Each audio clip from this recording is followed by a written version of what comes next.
means that the number one pick in the 2021 NBA draft goes to the Detroit Pistons. Who's got the number one pick in this year's draft? Who's got the number one pick in this year's draft? Basketball! Select Isaiah Stewart. The Detroit Pistons select Killian Hayes. Sadiq, that was absolutely sensational. I don't know what went into that process. I met the criteria to be selected, but I wasn't. From long range. Oh! Yes! Detroit basketball! Pistons fans, welcome back to another exciting edition of the Palace of Pistons podcast here on the Believe Podcast Network. I'm your host for today, Jasper Apollonia, joined as always by Aaron Johnson. Once again, we are without Mike Angulano. We're very sad to not have him, but we're holding down the fort still. Aaron, how are you doing this week? Doing good, Mike, or Jasper. Man, so here's the story. Mike was supposed to be here this week, and that's why I was so ready to say doing good, Mike, because I'm used to Mike asking me how I'm doing. But Mike said for sure back next week. So holding down the fort without Mike. Jasper, I'm doing good. I'm glad to be here with you. This is our final pod of the regular season, isn't it?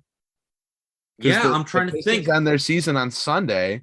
Yeah, they have 3 more games left. That is correct. And they play every other day. Yeah, that's absolutely right, Aaron. Yeah. Jeez. So by next podcast, the Pistons season will be done. And we'll be full on thinking about the NBA draft, free agency, and it'll be that time of the year, the frenzy that comes at the end of the season when the Pistons miss the postseason and don't have anything else to play for into June, like 16 other teams are going to have the opportunity to do. But I am doing good. We've got some stuff to talk about today that I want to get into, so I'm going to wrap up this little soliloquy and turn it over to you. Yeah, perhaps even more importantly, next Sunday, we will know exactly where the Pistons will be in terms of their draft lottery odds. Last night was a big win. I'm being facetious, of course, over the Indiana Pacers. Detroit, very temporarily after winning against OKC 2 nights before, they went all the way up to 4th worst lottery odds of any team. OKC also won. They blew out the Suns with Chris Paul, which was weird, but whatever. So the Pistons are back at those 3rd best odds for a top pick, but very much in a precarious situation with Oklahoma City. They need the Thunder to keep losing because, Aaron, if the Pistons win out and the Pacers lose out, Detroit could slide all the way to 5th. It's a real possibility. And it's not for lack of trying, but it's really more for lack of not trying. The Pistons have sat Cade Cunningham last night. They also, a couple days ago, sat him, Sadiq Bey, and Isaiah Stewart basically for the majority of that game against the Thunder. Didn't help as Killian Hayes went off. So the Pistons are in kind of a weird situation, would you not say? Yeah, it's not ideal. And it's you never want to be in this situation where you're trying to lose games, but at the end of the year, when your season's already set and done for, you don't have a chance to make the playoffs. You don't have a chance to make the play-in. Might as well lose. And the Pistons picked up a pair of wins against teams that are right next to them in the standings. That as they continue to lose games, the Pistons need to try to also lose games to keep them from jumping ahead of Detroit with better lotto odds. So it wasn't ideal for the Pistons to get both those wins. But at the same time, they played Cade Cunningham 8 minutes against the Thunder. Sadiq Bey and Isaiah Stewart played the first 6 minutes, and that was it. I mean, the Pistons had a 26-point, 8 rebounds, 7 assists game, 6 steal game from Killian Hayes to beat the Thunder. It was Killian Hayes' coming out party. And then against the Pacers on Sunday, they got a combined 25 points from Carsen Edwards, who they literally signed on Sunday morning, and Braxton Key, who they just converted from a 10-day to a two-way contract. They did not have Cade Cunningham on the court. They did not have Cory Joseph. The other guys like Jeremy Grant, Kelly Olynyk, Hamidou Diallo, all those guys were out as well. I mean, it was a ragtag group that beat an Indiana Pacer team that closed the game with their key guys on the court. Tyrese Halliburton was in down the stretch. He had a 19-point, 17 assist game. Buddy Hield was on the court. So the guys that are still playing for them, they played, and the Pistons still found a way to win. So now the Pistons with 3 games left, they have Milwaukee, and then they end the season at Philadelphia. I will see if what happens in those games. Those are 2 teams that could rest guys, but as the East is so close in playoff position, this year the Pistons might get lucky and they'll be at full strength against those 2 teams. But again, we'll see. Things could change throughout the week, but not the most ideal spot for the Pistons to be at this point, considering where they are in the standings. You'd like them at this point just to have, that top percentage chance of earning a top pick in the draft. And now it's kind of in jeopardy with Oklahoma City right there with them, and the Pacers kind of knocking on the door. Yeah, if you're a Pacers fan, you're probably worried about the future, considering that they lost to that Pistons team last night. If you're a Pistons fan, you're probably starting to sweat those lottery odds a little bit. But let me tell you something. If you're a Pistons bettor, you are feeling real good right now, like I am. They have covered, Aaron, I believe it is in 21 of their past 23 games, which is crazy, absolutely crazy. And if you, like me, are trying to roll over those winnings and maybe looking to wager on the Master this weekend or the final games before the NBA playoffs, well, head over to betonline.ag on your desktop or your mobile device to sign up today and receive your 50% welcome bonus on your first deposit. Just use our promo code BELIEVE, that's BLEAV, to get started. BetOnline remains your number one spot for all updated odds and info, along with player props and new contests throughout the year. It's the best source for sporting wagering needs, including live betting and everyone's favorite Vegas casino and poker games. It's super easy to get started, so join today.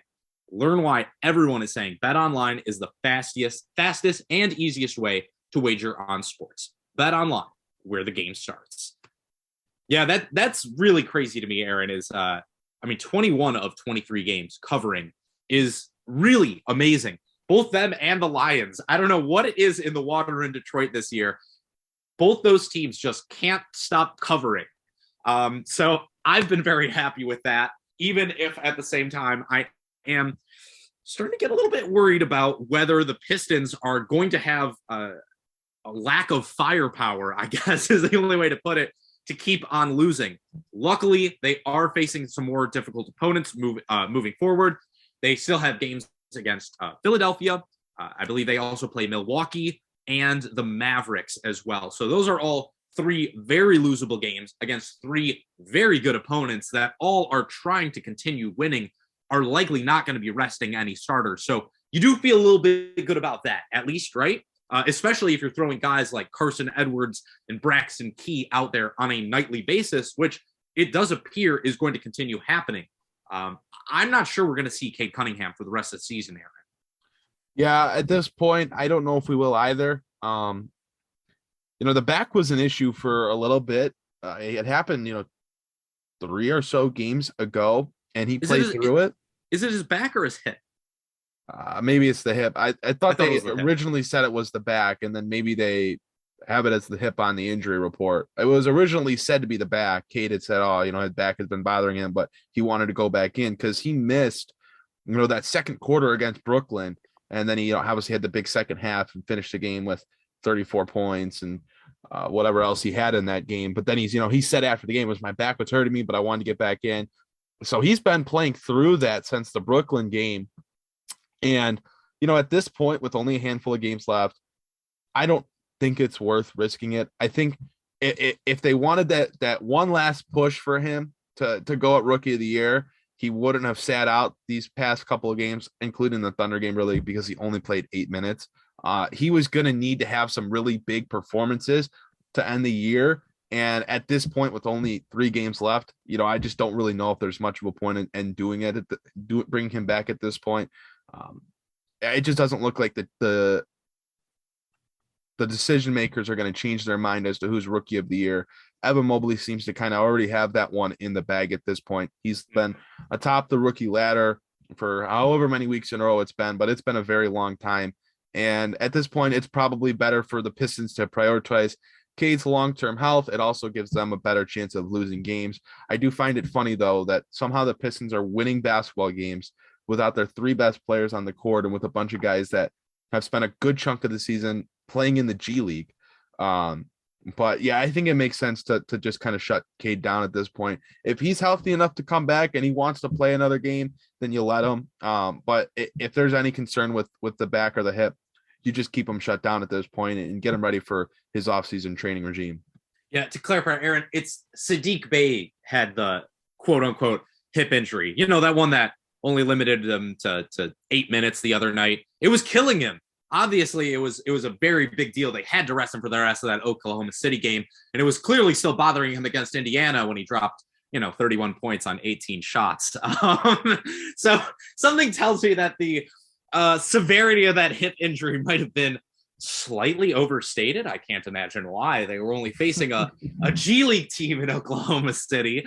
Yeah, it does seem like I think the same thing's probably going to happen. They're probably going to rest Cade for the rest of the season.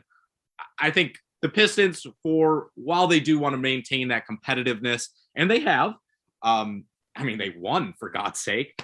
While they want to maintain that competitiveness, I think at the same time, you also don't want to risk anything more to Cade Cunningham. Back injuries are just not something you want to mess around with.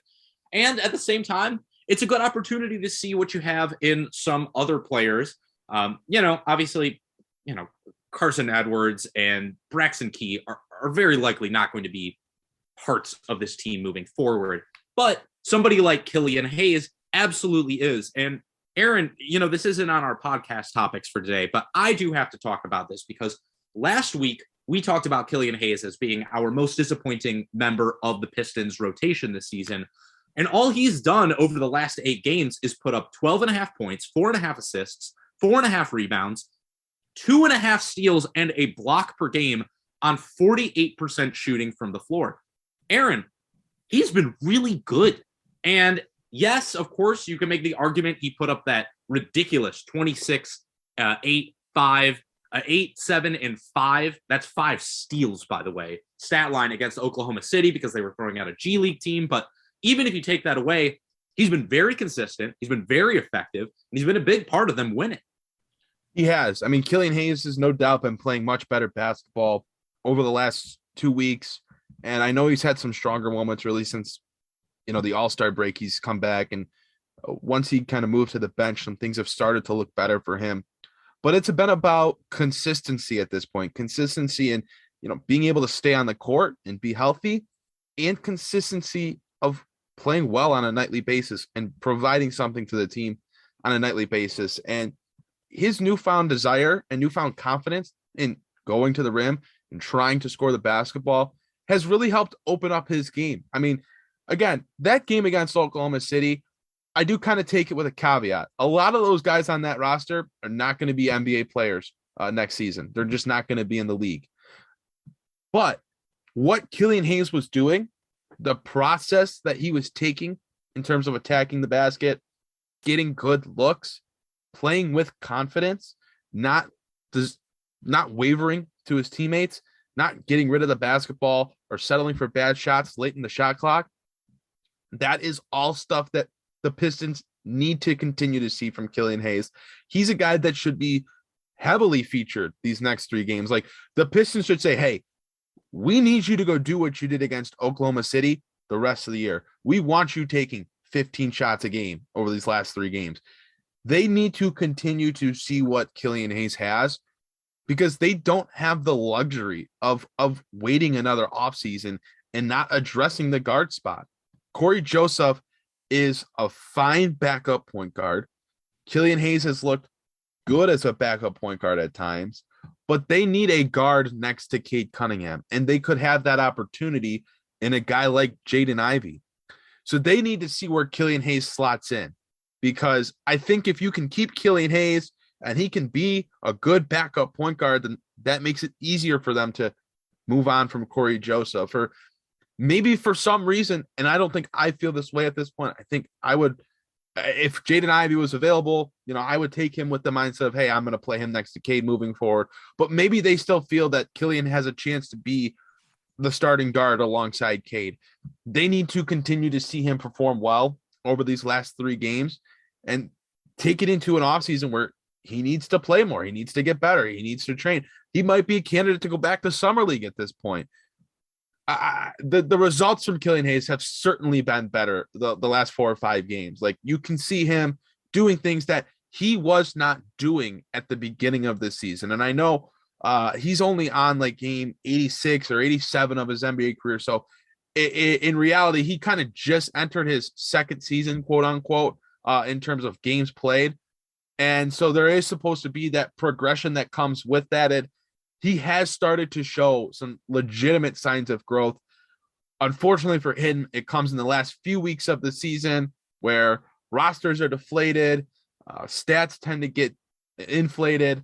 You need to see it consistently. I would have liked to have seen it sooner in the year, but you do have to look at the positive side of it, that it is starting to come together for him right now, and hope that he can finish off this last week strong and take it into what is really a major offseason for the Detroit Pistons, and personally and individually for Killian Hayes. Yeah, I'm with you on that, Aaron. And, I'm just going to throw this out here. Here's Killian Hayes since moving to the bench. He did start 4 games in there, but we'll just put all the numbers out there. Killian Hayes, since going to the bench over his last 30 games, 7.5 points per game, 5 assists, 3.5 rebounds, almost 2 steals plus blocks combined. And he's doing it on basically like 43, 23, and 68% splits. So if that's what you're getting from Killian Hayes next year, which is still like a poor 3-point shooter, a weirdly poor free throw shooter, but shooting better than 50% from inside the arc as your backup point guard, are you okay with that kind of production? I think as a backup point guard, I could live with it. Obviously the hope is that he continues to develop. I think the shooting is he has to figure it out. He has to become a more stable 3-point shooter. He started off the season, he was the Pistons' best 3-point shooter like throughout the first month or so of the year. And then he has just absolutely tanked in terms of efficiency from beyond the arc. But wait, real quick. So I have to ask you though. So even though his efficiency has actually been like worse over the, again, last 30 games, he's shooting 23% from outside, but he's looked so much better inside the arc than he has at any other point of his career. He's looked effective. He's looked dangerous. So I don't know. I guess for me, I'm wondering if he maintains that level of danger inside the arc, but he still continues to struggle outside the arc. Is that acceptable for you? I feel like your guards have to be able to spread the floor. You have guys on this team that have to operate in the paint. Like Cade Cunningham is a downhill guy, goes to the rim. You have Isaiah Stewart down low. Who knows, what you end up with in the draft. Like if you end up with Chet Holmgren, that's another guy that operates space in the paint. And obviously if Killian's coming off the bench, maybe not all those guys are on the floor, and that does open up some space for him. But the shooting is such a concern for him that he's just not really a threat right now. And it's with his mechanics. It's down to his mechanics. He really needs to kind of remake the shot because he doesn't often set himself when he's shooting. And when he does, those shots don't go in. And those are supposed to be the best looks, is when you're able to set your body and get a complete motion, not falling away from the basket off one leg. And Killian's shot is just a complete disaster right now. And it is something that's going to limit him long term. But you're right. He has been his most efficient self going to the rim, playing inside, using that little 14-foot jump shot that he takes around the free throw line. Killian Hayes is such a tough player for me to judge right now because everything from the first 80 games was minimal flashes and just so much more to be desired. And he's come off so strong these last 4 or 5 games that you can see the player that we all envisioned, that I envisioned when I said that he was the best prospect in the 2021 draft. And it's just our 2020 draft. So it goes back to what he does this offseason. I don't know where I'm at right now. If he doesn't improve as a 3-point shooter, I think you could find a replacement for him where you wouldn't necessarily notice any sort of drop off in the overall player, but it might just fit your team better because this is a guy that can shoot the ball, even though maybe he loses some of the abilities on the defensive end of the floor or isn't as good of a distributor. Interesting. Yeah, for me, I have to say, I'm not backing down from saying this has been a disappointing season from Killian Hayes. He took a little step forward, but he didn't take the step forward that we wanted or really needed him to take in order for the Pistons to become a better team than they were last year. But I do, at the other hand, I will say, if you're looking for encouragement, I think that these last few weeks especially have shown that the path to like a Marcus Smart type of career is it's there. Like, I can see it. There was a point halfway through the season where I was starting to get really worried that it was going to be more like a Chris Dunn type deal. Now I'm at the point where I look at him and I go, look, this is a guy who can play excellent defense. He's a big part of them winning, even if the stats don't always look spectacular. And I think for me, if he could just continue to marginally improve year after year, if he can just get that 2-point percentage up, just keep improving it. If he can be a guy who hits 52% of his shots inside the arc, I am so okay with that as a guy coming off of my bench playing 20 to 25 minutes a night. I am so okay with it. But yeah, you're right. There do need to continue to be improvements. There's not been a great season from Killian Hayes by any means, even if the last few weeks have been definitely encouraging, definitely better, and most importantly, I think, consistently good. There really hasn't been a lot of stinkers, and that to me is really important. Another guy I quickly want to touch on before we start to wrap things up here, Chris Smith got waived the other day when Carsen Edwards was signed to that 2-year contract for the Pistons. Obviously, he never got to play in Detroit, but he has appeared throughout the season with the Motor City Cruise. Aaron, you got to see a lot of him. You spoke highly of him. Chris Smith being waived, what does this say to you? He did have surgery on his knee. I believe it was the same knee he injured in college too, which is not a good sign usually. Any updates for us? Anything you want to say about that situation? Do you see Chris Smith potentially coming back? Did he show enough in his short time with the Motor City Cruise? Yeah, it's certainly unfortunate that the situation played out to what it eventually did. Chris Smith had been playing some pretty good basketball down with the Motor City Cruise when he was healthy, and you could see the makings of a guy that was going to eventually help the Pistons. I mean, a 6'9" forward that had guard-like skills, could handle the basketball, did it for the Cruise a little bit, where he was initiating and taking the ball himself up the court, knockdown 3-point shooter, just played a good brand of basketball, and a guy that you could envision, down the line with the Pistons. And it's easy to say that when a guy's playing in the G League, but he just had the looks and he gave off the feel of a guy that was going to be an NBA player. So, when I talked to him back in January, when he kind of came back into the fold and made his debut with the Cruise, the thing he talked about was, like, first off, he thought he was going to be a superstar in this league. Like, he's very confident in that, and he thinks he was going to eventually get there. He was just coming back off that ACL surgery, second game back from that surgery, but he was in very strong spirits, and I didn't really talk to him much after that, but he had been playing very good basketball and was fitting in with the Cruise, who had been, losing guys to the Pistons, and Isaiah Livers came down to Motor City once he kind of came back from his second injury and quickly left. And Chris Smith was just one of those wings that was kind of consistent on the roster once he got into the fold in January and left a very good impression there, both in the locker room and on the court.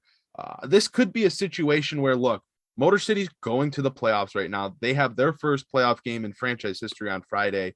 This gives them potentially the opportunity to have a guy like Braxton Key down with them, since he's on a 2-way contract. And Pistons could send him down so that Motor City does have an extra wing to play. I will say that right now, without Smith and without Livers, that's probably the area on the roster that they could use the most help at right now. So Key could kind of come in and fill that role. And Key obviously played with Delaware in the G League this year and had a very productive season. a good enough one to earn that initial 10-day contract with Detroit. So that could have been part of the decision making there. They could have, decided to sign Key to that contract so that he could be available for the playoffs and help the Crews in their postseason run. And then the idea could be that when Chris Smith is healthy, he's going to come back for Summer League. He's going to get every opportunity to get back into the fold with Detroit, because I do think he can be an NBA player. I'm not sure how serious the surgery was. It was on that same left knee that he had the surgery on after he tore his ACL back at UCLA. But hopefully he can get healthy. I don't know for sure if there's any sort of plan in place to bring him back this summer. I don't know what his timeline is after the surgery, but I think there could be a world where Chris Smith comes back, plays Summer League, gets invited to camp as long as he, looks healthy and plays okay, and has a shot to either end up on a two-way contract or maybe he makes the roster. One note on that is Jamorko Pickett's two-way contract is only a one-year deal, so he'll be a free agent at the end of the season. So that does open up a two-way spot in theory. One other thing I'll say is that Chris Smith mentioned that he had a really good relationship with Troy Weaver and really liked him, which is why he decided to come to Detroit. So this might, and I know there was a lot of uproar about this on Twitter. A lot of people did like Chris Smith that followed the Crews. So this could just be a decision where, hey, the Pistons were looking for a little bit more depth for the Crews for their playoff run. And this allows them to get that with Key, and Chris Smith might perhaps be back in the fold this summer, but that remains to be seen. Certainly wishing him the best. I do think he has some legitimate talent as a 6'9", kind of point forward type guy. Almost reminds me a little bit of Kyle Anderson for the Memphis Grizzlies, who's had a really good career in the NBA between San Antonio and Memphis, but kind of gives off a little bit of those vibes. Smith's a better athlete than Slow-Mo, though, for right? Sure. For sure. Yeah, I was gonna say he can. I mean, multiple surgeries on your left knee, maybe not so much anymore, but still, it'll be interesting. I would love to see him succeed and just see what he can do with the Pistons. It will be tough. He's kind of in a similar boat to somebody like Isaiah Livers, who is also kind of like trying to get into that backup 4-3 kind of spot. Also, and could have been a first round pick. There's a lot of people who thought Chris Smith before he tore his ACL was going to be a first rounder. Same with Isaiah Livers. And Livers has played outstanding. I don't think there's any way around that. I mean, he's shooting 40% from 3, 50% from 2, 80% from the line. Can't really ask much more for, a guy who's just coming into the league, has only played 15 games for you. So that'll be interesting to see. Detroit will obviously have some very important decisions to make with a lot of young guys, especially when after this week, when they have a better idea of maybe where they will be falling in the lottery. Like I said, 3 more games for Detroit. Oklahoma City has 4 more games. And I think this is something that, you're going to have to keep a little bit of an eye on. All of those games for Detroit, they should lose. Not only should they lose, they should get destroyed. Dallas, Milwaukee, and Philly, those are all top 3 seeds in their respective conference. Oklahoma City, on the other hand, is facing Portland tomorrow. They are at Utah, which is falling apart. They are at Los Angeles, another team that is falling apart. And then they finish up with the Clippers on Sunday. So there are, in my opinion, 3 very winnable games for the Thunder, even though they are throwing out the worst possible team they can. But hey, what can I say? When you've got Oliver Sarr and Teo Maledon, running the show for you, it's hard not to win, right? When Isaiah Roby looks like prime Shaq. Didn't Poku just have a triple double against Phoenix last night? I love it. Oh, so good. End of the NBA season for you. This is just the epitome of it. Jalen Horde had a 20 rebound game against Detroit. It's ridiculous. You get some hilarious games. I think Detroit's going to lose out. I really do. I think that Oklahoma City is going to win another game. I do anticipate the Pistons finishing with the 3rd worst record in the league, but of course, you will all be able to tell me how wrong I am next week on the podcast after we get that figured out, right? Yeah, we will for sure have some stuff to talk about next week. There's going to be some people that are either very happy or very, very upset. So it's going to be an interesting show next week to know for sure where Detroit stands in the lottery odds, just for the ping pong balls that nobody has control over to fall where they may, whether Detroit has the top odds or not. So it's going to be madness, but that's what the Pistons community is all about. Well, Aaron, okay, before we wrap things up, just yes or no, is it a disaster if the Pistons win one more game and Oklahoma City does not? It's not good. Okay. So you're of the opinion, like, there's no moral victories here. It's not good to end the season with more wins. Like, you got your moral victories at this point. You had your big wins, Okay. At this you're going to be point, unhappy. You're going to be unhappy if they drop another spot.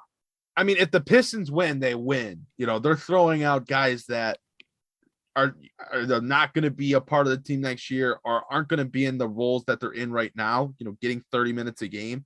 If they're still throwing out those guys and those guys are going out and competing and winning, then what can you do?